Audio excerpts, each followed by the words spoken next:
আমন্ত্রণ জানাচ্ছি প্রিয় দর্শক, মানচিত্রের নিয়মিত আয়োজন কথোপকথনে। ধন্যবাদ আপনাকে, সেই সাথে আপনার দর্শকদের অনেক অনেক শুভেচ্ছা। কলিগের আর জেলে তোলা যাবে না, তারপরে কলিমুল্লাহ স্যাররা মুক্তি পাবে, পান্না ভাইরা তো মুক্তি পাইছে, আরো পাবে, যাদের যাদের আটকাইছে তারা মুক্তি পাবে। তারপরে এই যে হাজার হাজার মানুষ মেরেছে শেখ হাসিনার যদি 300, 1500, 1000, মানে তারা তো তাদের মতো বলে এক এক দিন এক এক কথা বলে। কোনোদিন স্বপ্ন দেখে বলে 1500, কোনোদিন ঘুম থেকে জাগে বলে 300, আবার কোনোদিন উঠে বলে দুপুর উঠে বলে 800 মারছে, আবার দেখে 300-র মধ্যে 400 আবার কবর থেকে ফেরত আসে। এরা শহীদ হয়ে গিয়েছিল, কিন্তু কবরে আজাবের ডরেই হোক আর বেহেশতে হুরিদের চেহারা দেখে হোক ভয় চলে আসে, এরা জিন্দা হয়ে যায়, জিন্দা শহীদ। আমরা এই প্রথম দেখলাম জিন্দা শহীদ, আমরা এর আগে শুনেছি শহীদ, কিন্তু জিন্দা শহীদ এবার দেখলাম। তো এইরকম এটা বদমাশি এরা বিভিন্ন পরিকল্পনা করে এই দেশে নির্বাচন যাতে না হয়, কারণ নির্বাচন হইলেই, আমি বলেছি তো যে বাংলাদেশে নির্বাচন হওয়ার পরের দিন থেকে, মানে ধরে নেন 12 তারিখ ইলেকশন হোক আর সিলেকশন হোক, যাই হোক, যদি সত্যি ওই দিন কিছু হয়, 13 তারিখ থেকে এই আমার ভাতিজাদের, এই পুলিশ তো দূরের কথা, আনসারও যদি দেখে পাশা একটা করে লাথি দিবে, আর রিক্সাওয়ালা দেখলে সকালে একবার থাপড়া দিবে। এরা যদি রিক্সায় উঠে, এরা রিক্সাওয়ালা ঘেটে ধরে ঘুরাবে এদের, এরা সেটা জানে। আর ওই যে আমাদের কমরেড নিখিল দাস যেটা বললেন, আসলে ক্ষমতার যে কি মজা, ডাইনে পুলিশ, বায়ে পুলিশ, সামনে ইয়েত স্যার, পিছে ইয়েত স্যার, মানে একেবারে কোন ফাইয়া কোন কোন বললেই সব হয়ে যায়। এই যে যারা চেয়েছিল চাকরি, থাকতো মেসে, চোর তো লোকাল বাসে, এরা মানে অর্থাৎ বিষয়টা এরকম। ওই যে আরেকটা জিনিস বলি, এবার বেহেশতের কথা বললাম, আমার হিন্দুরা বলবো যে আমাদের ধর্মের কিছু করলে না, এরা হবে হলো পূর্ণ মুশিক ভব, আবার তাদের মুশিক হয়ে যাইতে হবে। কারণ এদের তো এখন কেবল তো নির্বাচনটা হয়ে গেলেই কিন্তু এই যে যত জুলাই সন্ত্রাসী দেখতেছেন, এরা কিন্তু সম্পূর্ণ মুশিক ভব, সব ব্যাঘ্র কিন্তু মুশিক হয়ে যাবে। তো এই জন্য তারা নির্বাচন বানচালের জন্য যত টাল্টি পাল্টি করতে হয়, যত বদমাইশি করতে হয়, যত চালাকি করতে হয় করবে। কিন্তু দুইখান কথা আছে, সেটা হলো কমরেড নিখিল দাস হয়তো নিরীহ, তার চেহারা দেখে বোঝা যায় লোকটা খুব ভদ্র, আমাদের সাংবাদিক সাহেবের চেহারা দেখে যায় খুব ভদ্র, আর শক্ত করে কথা বলবে না। কিন্তু বিএনপি তো অত ভালো না, বিএনপি তো মাশাআল্লাহ আওয়ামী লীগের সাথে খুব বেশি কিন্তু ভালো না, ঠিক আছে? তো এরা তো দেখবেন যে এদের উষ্টায় এক, কখনো বঙ্গোপসাগরে পাঠাবে, কখনো মান্ডা খালে পাঠাবে। শেখ হাসিনা তো বলছিল ডক্টর ইউনূসকে পদ্মা ব্রিজে চুবাই, একটু টুপ করে চুবাই, আবার টুপ করে তুলে ফেলতে বলছিল, একটু চুবাইতে বলছিল। বিএনপি কিন্তু এদেরকে মান্ডা খাল, এই যে আমি যে বলি, আমি কিন্তু ইয়ার কি করি না, এরা কিন্তু পদ্মা ব্রিজে নিবে না, সোজা যমুনা থেকে নিয়ে বুড়িগঙ্গাতেও যাবে না, সোজা মান্ডা খাল, ঢাকার যে মান্ডা খাল সবচেয়ে জঘন্য খাল, সবচেয়ে গন্ধ বেশি করে, আশেপাশে যেতে পারবেন না, এত গন্ধ।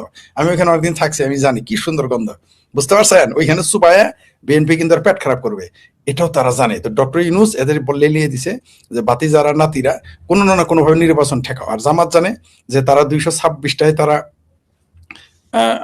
226 আসনে তারা ইলেকশন করবে। মার্শাল্লাহ 2+2 4 আর যোগ 6, এই 10টা আসনে তারা পাবে না, তারা ভালো করেই জানে।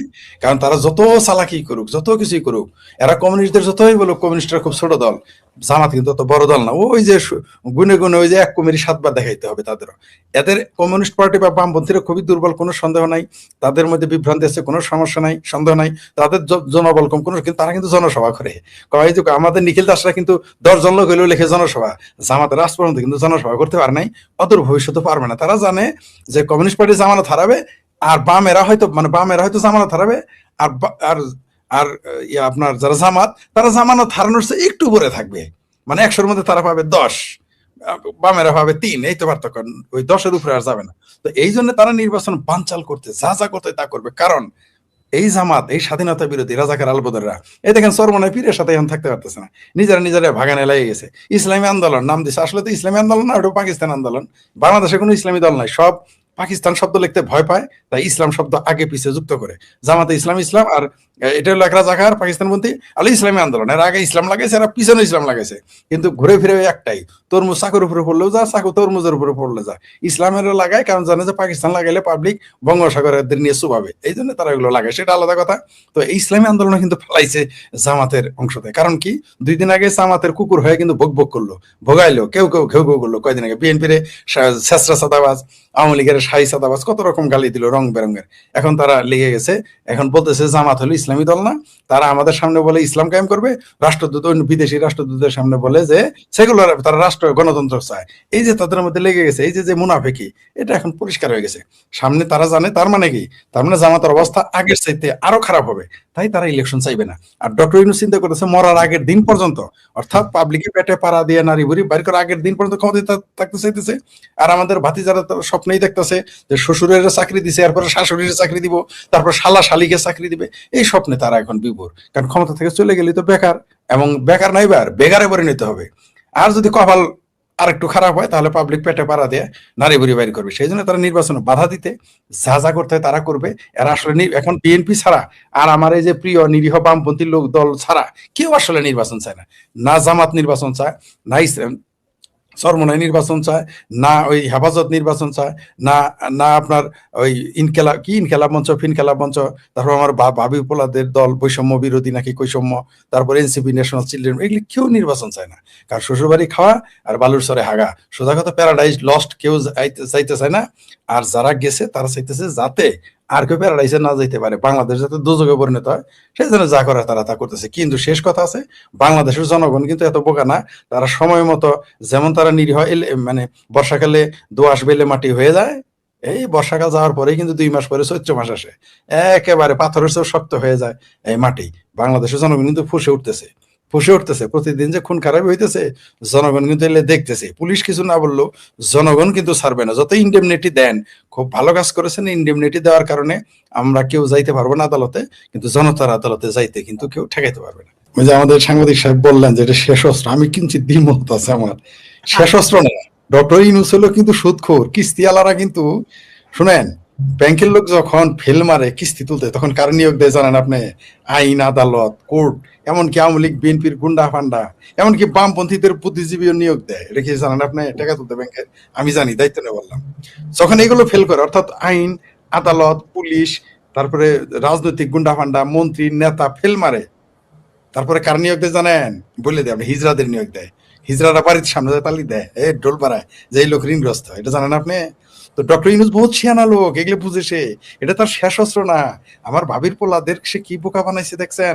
যেটা আমাদের সাংবাদিক সাহেব বললেন যে তিনি এসে কিন্তু বলছে ছাত্ররা আমার নিয়োগ কর্তা, কিন্তু সিনিয়র সাংবাদিক আপনারা তিনি তো বুঝে ফেলছেন এটা ঝুটা বাত হ্যাঁ, আমরাও জানি, কিন্তু আমার ভাবির পোলারা বুঝে নাই। ওদের দশা হয়েছে কি, কর্তাই কইছে সুধীর ভাই আনন্দের সীমা নাই। ডক্টর ইউনূস শুধু বলে ফেলছে ছাত্র আমার নিয়োগ কর্তা, এরা খুশি সুধীর ভাই হয়ে গেছে, এরা বলছে হাসাই, এটা কইছে, কিন্তু আসলে তা না। ডক্টর ইউনূস এদের পালিশ দিছে, মানে একটু মানে আমাদের বাংলা ভাষার পাম মারছে আর কি, আর খুশি হয়ে গেছে শিশু বাচ্চার মতো। 10 পয়সা দামের চকলেট ধরাই দিছে, খুব খুশি। এদিকে যার খালারে আঙ্গা করতে আইছে, এটা আর আমার ভাবির পোলারা বুঝে নাই। ওই 10 পয়সা দামের চকলেট, 4 আনা দামের আইসক্রিম আর 2 টাকার নই দিয়ে এই ডক্টর ইউনূস যে আমার ভাবির পোলাদের, মানে ভাবির পোলাদের খালাদের আঙ্গা করবে, এটা একটু তারা বুঝতে পারেনি। স্বাভাবিক বাচ্চারা বুঝে নাই। আমরা ছোটবেলা দেখতাম আমাদের আশেপাশে যখন, তাহলে একটা গল্প করি বুঝছেন, একটু সময় দেন, আমার 2 মিনিট বেশি দেন আর কি। আমার না হঠাৎ করে এক লোক লিচু খাওয়ায় আর আইসক্রিম খাওয়ায়, তো 4 আনা দাম, মানে 25 পয়সা দামের আইসক্রিম হলো সবচেয়ে দামি আইসক্রিম, এর আইসক্রিম আমগর এলাকায় নাই, আর লিচু খাওয়ায়। তা আমি কই লিচু খাওয়াই খেয়ে ঘটনা কি? আমি বলি এই লোক আমার খাওয়াই কেন? আর আমি তো আর গরিব মানুষের বললাম না যে আমার লিচু খাবো, আইসক্রিম খাবো। কিন্তু 25 পয়সা দামের আইসক্রিম তখন কিন্তু যারা তারা দিতে না, 5 পয়সা দামের আইসক্রিম আমার 25 পয়সা দিছে। আমি বুঝছি আমার বাপের যে ব্যবসা বাণিজ্য আছে বুঝে। তো হঠাৎ করে আবিষ্কার করলাম কি জানেন, আমার আশেপাশে সুন্দর 2টা নারী আছে, মানে 2টা আভা আছে, বুঝতে পারছেন তো ঘটনা? মানে আসলে আমার আইসক্রিম খাওয়ায় না, আমার লিচু খাওয়ায় না, আসলে তার কিছুদিন পরেই দেখি আমার সিটি ধরাই দিছে। আমি তো ছোট, প্রাইমারিতে পড়িস, 5-এ পড়ি, বুঝলেন না, আমার সিটি ধরাই দিছে। আমি বলবো এটাই আসল উদ্দেশ্য, কেন আমার লিচু খাওয়া? আমার শেষে কাশিদ বানাবে, কাশিদ, আজা কাশিদ, ঠিক আছে, কাশিদের কাছে চিঠি পাঠাবে। যাই হোক, এটা পরে বুঝতে পারলাম আর কি, তারপরে আমি খাওয়া বাদ দিছি। তো এই আমার ভাতিজার পোলারা, এই ভাবির পোলারা, এরা করছে কি, এরা বুঝতে পারে নাই যে এদের এরকম আইসক্রিম খাওয়াইতেছে কেন, 10 পয়সার চকলেট, লিচু, এটা বুঝতে পারে নাই। বুঝবে আর কয়দিন পরে, জাস্ট 12 তারিখ আসতে দেন, নির্বাচন হোক বা না হোক, ইলেকশন হোক না হোক, সিলেকশন হোক বা না হোক, 12 তারিখের পরে আমাদের ভাবির পোলাদের কিন্তু ঘুম আরাম হয়ে, অলরেডি ওদের ঘুম আরাম হয়ে গেছে। ওয়েস্টিনে কিন্তু এখন আর তারা খাইতে গেলে কিন্তু এখন কিন্তু তারা ঘুমের ট্যাবলেট খায় ঘুমায়। আপনি এটা খোঁজ নিয়েন, আপনি নিশ্চিত থাকেন এরা এখন ঘুমের উপরই খায়, এদের ঘুমায় না। কারণ যতই দিন যাচ্ছে এদের বুকের ভিতর তরবর তরবর করে, হায় হায় প্যারাডাইস লস্ট, প্যারাডাইস, ধন্যবাদ সাংবাদিক সাহেব আমাকে শব্দ উচ্চারণ করে মনে হয় প্যারাডাইস লস্ট, প্যারাডাইস লস্ট, সারাদিন বসবে ইয়ানাপসি শুরু করে দিছে। বুঝতে পারছেন? এটা হলো এরা এরা ওই যে যেটা বলছে পুনর্মসিক ভাব, এই ভয়ে তারা যা ইচ্ছা তাই করতেছে। আর ইউনূসের কথা যেটা বললেন, এটা আপনি যেটা বলছেন এটা সত্যি, যে সরকার কে চালায়, এটা খালেদা জিয়ার নাতনি তারেক রহমানের কন্যা বলে দিয়েছে। কি বলেছে? যে এই সরকার হচ্ছে জামাত নিয়ন্ত্রিত ইউনূস সরকার। সে বলেছে আমরা এটা বললে ভারতের দালাল হইতাম, তারপরে হাসিনার দোসর হইতাম, তারপর মোদির দোসর হইতাম, কত কথা বলতো। ভাগ্যিস আমাদের কাজটা তারেক রহমানের কন্যা করে দিয়ে গেছে, বলে দিয়ে গেছে যেটা ইউনূস নিয়ন্ত্রিত, জামাত নিয়ন্ত্রিত ইউনূস সরকার। এটা তো সত্যি। আর ইউনূস সাহেব তাহলে আছে মরার আগের দিন পর্যন্ত, মানে যতদিন পাবলিক পেটে পাড়া না দেয় তার আগের দিন পর্যন্ত তিনি এই কুর্সি ছাড়বেন না। ওই যে আমাদের কমরেড সাহেব বলছেন না যে ওই ক্ষমতার মোহর, আহা, ডক্টর ইউনূস যদি এখন ক্ষমতাটা ছেড়ে দেয়, প্রথমত তার প্রোটোকল নাই, দ্বিতীয়ত তারা আর কেউ ডাকবে না, প্রশ্নই আসে। এমনিতেই ইউরোপে গেলে তারা চাপরাশি, এক দেশের প্রধান, তারপরেও তারা কোনো চাপরাশি এসে ওয়েলকাম জানায় না। তাহলে ক্ষমতা ছাড়লে কি হবে? কোনো ওই উবার চালক একটা আছে না আমেরিকা থেকে, ওর নাম আপনি নেন না, আমিও নিলাম না, ওই উবার চালক হয়তো তারা সেলুট দিবে না, ওইও গালাগালি শুরু করবে। আপনি দেখবেন ইউনূস যদি পাইসে থাকে সবচেয়ে বেশি গালাগালি করবে ওই উবার চালক যেটা আমেরিকা থাকে। এখন জামাত যে বলছে যে তার পাখি রক্ত নাকি পি পজিটিভ, ওরাই কিন্তু বেশি গালাগালি করবে, জামাতই বেশি গালাগালি করবে। আপনি এখন দেখতেছেন না ইসলামী আন্দোলন কিভাবে জামাতের গালি দিতেছে? কয়দিন আগে দেখলেন জামাতের পক্ষে দালালি করলো চরমোনাই, এখন দেখবেন চরমোনাই জামাতের গালি দিবে। আপনি নিশ্চিত থাকেন এরা এরাই গালাগালি করবে। আমরা শুধু দেখবো, আমরা দর্শকে দেখবো। কিন্তু আমার মধ্যে থেকে এই যে আমাদের কমরেড নিখিল দাসেরা, এরা যে কোন দিকে যাইতেছে আর কোন দিকে যাইতেছে না কিছুই বুঝতেছি না। কেন যে নির্বাচনে ইলেকশন করে ওই টাকা 1 লাখ টাকা লস করলো আমি জানি না। কারণ এই নির্বাচন তো হবে না, হইলেও তো এদের জামানত তো এমনিও থাকবে না, আর এদের পাশ করতে দিবেন না। মনে করেন কমরেড নিখিল দাস পাশ করলো, আপনার কি ধারণা তার নামে গ্যারান্টি তারা কি দিবে, পাশ করতে দিবে? কমরেড নিখিল দাস যদি পাশ করেও, মনে করেন ধরে নিলাম আওয়ামী লীগের সব লোক বা যারা এই সরকার রাগ করছে সবাই মিলে যায়, কমরেডদের কোনোদিন ভোট দেনে আজকে একটা হাতুড়ি মার্কায় ভোট দিয়ে আসি, বা কাস্তি মার্কায়, বা এই মার্কা সেই মার্কা, যেটা মার্কা বাম দিয়ে একটা ভোট, নিরীহ লোক ভদ্রলোক দেই, মনে করেন আমিও 10টা ভোট তো তার বাড়াবোই, কোনো সন্দেহ নেই। যেমনি হোক নিখিল দাসের 10টা ভোট তো আমি বাড়াবোই, পাশ করুক আর ফেল করুক। এরকম কেউ যদি মনে করেন আপনি আমার মতো এরকম বাড়াইতে থাকে, ধরেন সে পাশ করলো, আপনার কি ধারণা ডিক্লেয়ার দিবে? আপনি পাগল হয়েছেন যে কমরেড নিখিল দাস তারে পাস করতে তার ডিক্লেয়ার দিবে? কোনোদিনই দিবে না। সে যদি 1 লাখ ভোট পায়, ওটারে ওই 1 লাখের 99,000 কাটবে, বলবে যে 1000 ভোট পাইছে। আরে না, কারণ হইলো একদিকে তারা বামপন্থী লোকের ক্ষমতায় দিবে, পাগল হয়েছেন নাকি আপনি? আর বামপন্থীদের যদি ক্ষমতায় দিত তাহলে ওই যে ছায়ানটের আগুন লাগায়, উদ্দিসিতে আগুন লাগায়, এখন পর্যন্ত কিন্তু শুনেন পাকি বাদির পোলা হাদি, কোথাকার কোন হাদি, শুক্রে 8 দিন 1 সপ্তাহের রাজনীতি, মানে জুম্মায় রাজনীতিবিদ, যার রাজনীতি মুসলমানই হয় নাই, তার জন্য তারেক রহমান পোস্ট দেয়, তার জন্য বাংলাদেশ কেঁপে যায়, তার জন্য জামাতি জানা যায় লাখ লাখ লোক। আজ পর্যন্ত উদ্দিসি আর সাইনড অফিসে একটা লোকের যাইতে দেখছেন? ক্ষমতায় কিন্তু 2জন প্রগ্রেসিভ, একটা হলো রেজনা। এই রেজনার জন্য কমরেড নিখিল দাসের লোকজন আমরা নিজেরা আন্দোলন করি নাই? রেজনার জন্য আমরা মানববন্ধন করছি। ওই রেজনা তো একবারও গেল না। এখন বামপন্থীদের যখন ধরে ধরে পিঠায় গালাগালি করে মারে, ওই দেখলাম না তো উদ্দিসির অফিসে গেল, সায়নটে গেল না তো, যায় নাই। কিন্তু আমি শেখপুরে একটা জিনিস বলে রাখি, যদি কোনোদিন আওয়ামী লীগ ক্ষমতায় আসে আর যদি এই যে কমরেড নিখিল দাসদের উপর আক্রমণ করে, আমি প্রতিবাদ করবো, আমি যাবো, আমি বলবো না এটা করতে দেবো না। ছায়ানট আক্রমণ করলে আমি যাবো, কই একজন তো গেল না। এখন উদ্দিসের উপরে আক্রমণ করবে, আমি জানি আওয়ামী লীগ, কিন্তু আমি যাবো, ফেরাইতে যাবো যদি আমি বেঁচে থাকি। কিন্তু এই যে এত ভালোবাসে ছায়ানটের জন্য তো একটা লোক গেল না। কিন্তু যদি করে আর কি, সেটা বলছি, যদি কোনোদিন করে আমি যাব দেখতে। কিন্তু আমি তাদের মতো সিম্প্যাথি জানানো যায়। এই যে উদ্দিসি অফিসে গেছে, এই যে উদ্দিসি অফিসটা যে বন্ধ, ছায়ানটের এত ঘটনা ঘটলো, একটা সরকারের প্রতিনিধি ওইখানে গেছে আপনি দেখাইতে পারবেন? এর কারণ এরা চিনে যে দিন শেষে প্রগ্রেসিভ কোনো মানুষকে পছন্দ করবে। আমিও চাই কমরেড নিখিল দাস ক্ষমতায় আসুক, আমার আপত্তি নাই। আচ্ছা আওয়ামী লীগ ভালো না, কমরেড মঈনুদ্দিন খাদুলের ভাষায় বলি, ধরে নিলাম শেখ হাসিনা ভালো না, আসেন আপনারা ক্ষমতা। ইউনূস কেন? ইউনূস কে? সে হলো একজন আদম ব্যাপারী। মানুষের কিন্তু সর্বশেষ পরিচয় আসল পরিচয়, ঠিক আছে? তার সর্বশেষ পরিচয় হলো তিনি আদম ব্যাপারী। এটা আমিও বলি না, আপনি বলেন, নিজেই নিজের সাক্ষী তিনি আদম ব্যাপারী। নিরাপত্তা দিতে কারোরই আসে নাই। জুলাই যোদ্ধা বলেন আর সন্ত্রাসী বলেন, এদের সে ব্যবহার করতেছে, তাই এদের নামে, এটা তাদের ব্যাপার। জুলাই যোদ্ধাদের সে কি দিল না দিল আমার, তাদের ঘরে বাইরে ব্যাপার, তাদের কথা বাদ। এবার আসে নির্বাচন, সশস্ত্র বিপ্লব করবে, ভাবির পোলাদের এবার নামতে বলেন। পাবলিক সটায় না, যমুনা নদী পার করবে। পাবলিকের 2বার বোধাই বানাবেন আপনি? মানুষ তো গাদা না, মানুষ তো মানুষ। ওই 24শে 5ই আগস্টে নামাইতে পারছিলেন, দেখে আবার নামাইতে পারবেন? পাবলিক বুঝে গেছে। পাবলিক রাস্তায় কিরকম গালাগালি করতেছে আমার ভাবির পোলাদের, দেখতেছেন না কিরকম তারা প্রতিবাদের মুখোমুখি হইতেছে? দেখতেন কেমন করে তারা নামতে বলেন। অত নালি আদেশ না, এবার নামলে না পাবলিক ফেটে পাড়াতে গুবাইর করবো। ওই দিন বাকি খাইছে যে ডাক দিলে 500 লোক আসবে, বুঝতে পারছেন, বা 5000 লোক আসবে। কারণ পাবলিক বুঝে ফেলছে যারা ষড়যন্ত্র করে, যেটা আমাদের সাংবাদিক সাহেব বলে গেছেন, যেটা তো আন্দোলন ছিল না, এটা ছিল ষড়যন্ত্র। দিনে দিনে প্রমাণ হয়েছে শেখ হাসিনা ইরানের খোমেনির মতো শক্তিশালী অবস্থানে যাইতে পারে নাই। সে ভাবছে জনগণের লাশ কিভাবে, এত লাশের দরকার নাই, খোমেনির মতো যদি ডলা দিত এগুলো সোজা হয়ে যেত। এই জুলাই যোদ্ধারা শক্তের ভক্ত, নরমের জম। এদের বদমাইশ মানুষ নির্বাচন, এরা যত চালাকি করুক নির্বাচন না দিলে ওরা থাকতে পারবে না, তিনি তার নিজের নির্বাচন পরিচয়ের জায়গায় ব্রিটিশ নাগরিক হিসেবে উল্লেখ করেছিলেন। এখন বাংলাদেশে নির্বাচন করতে হলে বিদেশি নাগরিক হলে নির্বাচন করতে পারবেন না, তাকে বিদেশি নাগরিকত্ব ছাড়তে হবে। যদিও বিষয়টি ঘোলাটে, কারণ অনেকেই বলে থাকেন যে তারা নাগরিকত্ব ছেড়েছেন কিন্তু তার প্রমাণ দেখাতে পারেন না। 2024 সালের নির্বাচনে আওয়ামী লীগের নমিনেশন পেয়েও দলটির আন্তর্জাতিক বিষয়ক সম্পাদক ডক্টর শাম্মী আহমেদ এই বিদেশি নাগরিকত্বের জটিলতায় নির্বাচনে অংশ নিতে পারেননি। এবারও সেই বিদেশি নাগরিকত্বের প্রশ্ন উঠেছে বিএনপির একাধিক প্রার্থীকে নিয়ে, যার মধ্যে তারেক রহমান, আব্দুল আওয়াল মিন্টুর মতো বাঘা প্রার্থীরাও রয়েছেন। আর খোদ নির্বাচন কমিশনের বিরুদ্ধে উঠেছে জামায়াত, এনসিপি, ইসলামী শাসনতন্ত্র আন্দোলনের পক্ষে কাজ করার অভিযোগ। সবচেয়ে বড় কথা হলো বিএনপি সেটা টের পেয়েই কিনা জানি না, হঠাৎই নির্বাচন কমিশনে গিয়ে দ্বৈত নাগরিকত্ব নিয়ে কথা বলে এসেছে। কেন? ভয় পেয়েছে দলটি? নির্বাচন হবে না ধরেই নিচ্ছি, তারপরও এসব আলোচনাটা হওয়া দরকার, কি বলেন?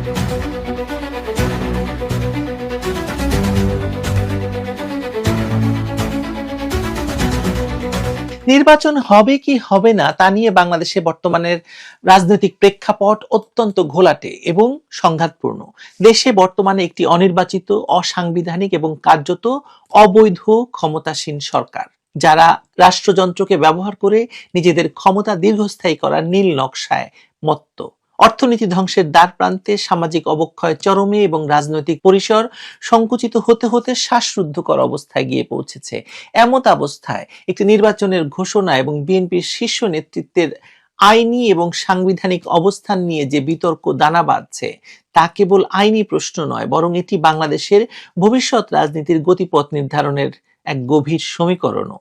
সম্প্রতি বিএনপির একটি উচ্চপদস্থ প্রতিনিধি দল, বিএনপির নির্বাচন সংক্রান্ত কমিটি, যে তার প্রধান নির্বাচন কমিশনে গিয়ে পোস্টাল ব্যালট এবং দ্বৈত নাগরিকত্ব ইস্যুতে যে আপত্তি এবং উদ্বেগ প্রকাশ করেছে, তা আপাতদৃষ্টিতে সাধারণ নির্বাচনী অভিযোগ মনে হলেও এর নেপথ্যে রয়েছে সুগভীর রাজনৈতিক কৌশল এবং অস্তিত্ব রক্ষার লড়াই। বিশেষ করে সামাজিক যোগাযোগ মাধ্যমে বিএনপির ভারপ্রাপ্ত চেয়ারম্যান তারেক রহমানের নাগরিকত্ব নিয়ে যে ঝড় উঠেছে, তার সাথে বিএনপির এই তড়িঘড়ি ইসি সাক্ষাতের বা নির্বাচন কমিশনের সঙ্গে সাক্ষাতের যোগসূত্র অত্যন্ত স্পষ্ট। প্রথমে আসা যাক নির্বাচন কমিশনের ভূমিকা প্রসঙ্গে। বর্তমান অবৈধ সরকারের আজ্ঞাবহ প্রতিষ্ঠান হিসেবে নির্বাচন কমিশনের বিশ্বাসযোগ্যতা শূন্যের কোঠায়। বিএনপির স্থায়ী কমিটির সদস্য নজরুল ইসলাম খান যে অভিযোগ করেছেন তা অত্যন্ত গুরুতর। পোস্টাল ব্যালটে রাজনৈতিক দলগুলোর নাম এবং প্রতীকের বিন্যাস এমন ভাবে করা হয়েছে যাতে কৌশলে বিএনপির নাম এবং তাদের প্রতীক ধানের শীষ ভোটারদের দৃষ্টিসীমার আড়ালে চলে যায়। এটি কোনো অসাবধানতা বা বর্ণানুক্রমিক ভুল নয়, বরং এটি একটি মনস্তাত্ত্বিক কারচুপি বা সাইকোলজিক্যাল রিগিং। এই সরকার জানে প্রবাসে তাদের জনসমর্থন নেই, তাই পোস্টাল ব্যালট বা অ্যাপের মাধ্যমে ভোট গ্রহণের প্রক্রিয়ায় তারা সূক্ষ্ম কারচুপির আশ্রয় নিচ্ছে। বাহরাইনে যে ব্যালট পেপারটা দেওয়া হয়েছে, মানে একটা ভাইরাল ভিডিওতে দেখা হয়েছে, বিএনপি সেটা উল্লেখ করেছে। তা প্রমাণ করছে যে রাষ্ট্রযন্ত্র ব্যবহার করে দেশের বাইরেও ভোটের ফলাফল পাল্টে দেওয়ার ষড়যন্ত্র চলছে এবং নির্বাচন কমিশন তার অংশ। তবে নির্বাচন কমিশনে গিয়ে নজরুল ইসলাম খানের বক্তব্যের সবচেয়ে গুরুত্বপূর্ণ অংশটি ছিল দ্বৈত নাগরিকত্ব নিয়ে। তিনি বলেছেন, গত 15 বছরে নানা কারণে অনেককে বিদেশে যেতে হয়েছে, তাদের নির্বাচনের বাইরে রাখা উচিত হবে না। এই বক্তব্যটি বর্তমান সময়ের সবচেয়ে বড় রাজনৈতিক প্রশ্নের জন্ম দিয়েছে। তিনি কি পরোক্ষভাবে দলের শীর্ষ নেতা তারেক রহমানের অনাগত আইনি জটিলতা মোকাবেলার ক্ষেত্র প্রস্তুত করলেন? তার মানে কি তারেক রহমান ব্রিটিশ নাগরিকত্ব গ্রহণ করেছেন? কিন্তু এর আগে তো এ ব্যাপারে তাদের পক্ষ থেকে সবসময় অস্বীকারই করা হয়েছিল, তাই না?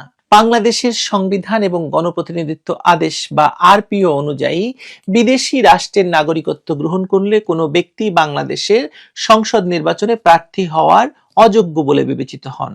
বিএনপি নেতাদের এই হঠাৎ তৎপরতা এবং ইসিকে দ্বৈত নাগরিকত্ব ত্যাগের প্রমাণপত্রের বিষয়ে নমনীয় হওয়ার অনুরোধ জানানোর টাইমিং অত্যন্ত তাৎপর্যপূর্ণ। এটি পরিষ্কার ইঙ্গিত দেয় যে দলের হাইকমান্ড এই বিষয়টি নিয়ে আইনি এবং সাংবিধানিক শঙ্কার মধ্যে রয়েছেন।